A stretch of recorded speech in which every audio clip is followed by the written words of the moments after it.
Weather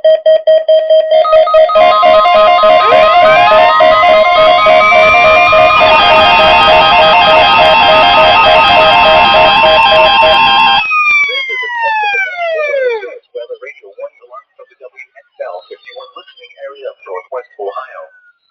During potentially dangerous weather situations, specially built receivers are automatically activated to warn of impending hazard. Tests of these receivers are normally conducted by the National Weather Service every Wednesday between 11 a.m. and noon.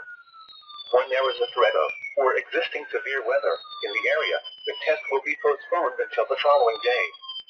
This ends the test of National Weather Service weather radio warning alarm.